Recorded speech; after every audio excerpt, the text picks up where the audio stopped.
Hello, আমি অঙ্কিতা চলে এসেছি ছোট্ট একটা ভিডিও নিয়ে। তো আজকেও আমি যে ভিডিওটা নিয়ে এসেছি সেটা হচ্ছে কুকিং ভিডিও। তোমরা বুঝতেই পারছো আমি এখন রান্নাঘরে আছি। তো আজকে সানডে, প্রচণ্ড দেরি হয়ে গেছে, রবিবার। তো আজকে একটু ইলেকট্রিকের কাজ হচ্ছিলো, তার জন্য একটু দেরি হয়ে গেছে রান্না করতে। তো আজকে যে রেসিপিটা তোমাদের সাথে আমি শেয়ার করছি সেটা তোমাদের কাছে অনেক পরিচিত রেসিপি, তোমরা সবাই খেয়ে থাকো। আমার কাছে এটা খুব টেস্টি রেসিপি, মানে খুব ভালো লাগে আমার এই খাবারটা খেতে। তো তোমাদের সাথে একটু শেয়ার করার জন্য আমি ভিডিওটা করলাম। তো এই রেসিপিটার নাম হচ্ছে কচু দিয়ে চিংড়ি মাছ। ঠিক আছে, তোমরা সবাই জানো। তো আমি কীভাবে বানাই সেটা তোমাদের সাথে একটু শেয়ার করছি। তো দেখো, দেখো আজ এই চিংড়ি মাছ ভাজা হচ্ছে, আমি ভাজতে চাপিয়ে দিয়েছি।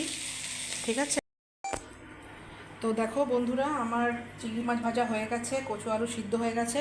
এবার ওই কড়াইটাতেই যেই কড়াইটাতে আমি মাছ ভেজেছি সেই কড়াইতে দেখো তেল দিয়ে দিয়েছি। আর আমি একটু ফোড়ন দেব, এই যে তোমাদের দেখিনি, গোটা জিরে, একটুখানি গোটা জিরে দিলাম। আর দেবো আমি, এখানে আছে আমার তেজপাতা, এটা হচ্ছে আমার ফোড়ন, তেজপাতাটা দিয়ে দিলাম। এবার আমি কী করবো, যেই সেদ্ধ করে রেখেছিলাম ওগুলো আমি এবার তেলের মধ্যে দিয়ে দেবো, কারণ ওগুলো সেদ্ধ হয়েই আছে, আমাকে বেশি কষাতে হবে না, এই জন্য আমি একটু সেদ্ধ করে নিয়েছিলাম। তো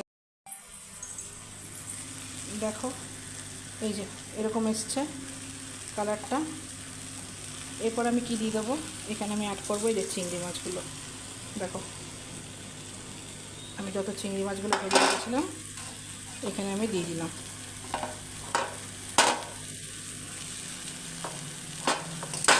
এই চিংড়ি মাছ ধোয়া খুব মুশকিলের ব্যাপার, তোমরাও জানো, প্রচুর নোংরা থাকে, প্রচুর নোংরা থাকে। আমার মানে খুব খারাপ লাগে এই মাছ ধুতে। ঠিক আছে, আজকে একটু খেতে ইচ্ছা করেছিল বলে আনা হয়েছে। তো আমি এখানে দেখো চিংড়ি মাছটাকে দিয়ে এক হাতে করছি, তোমাদের দেখাচ্ছি। ঠিক আছে, দেখো চিংড়ি মাছটা দিয়ে কষে নিলাম। এবার আমি জল দিয়ে বসিয়ে দেবো, তাহলে আমার তরকারি। এই দেখো বন্ধুরা, এটা হচ্ছে আমার ফাইনাল লুক, তরকারিটার হয়ে গেছে। আর তোমাদের যেটা বললাম, নামানোর আগে আমি একটু শাহি গরম মশলা ছড়িয়ে নামালাম। তো এই দেখো আমার কচু চিংড়ি কমপ্লিট।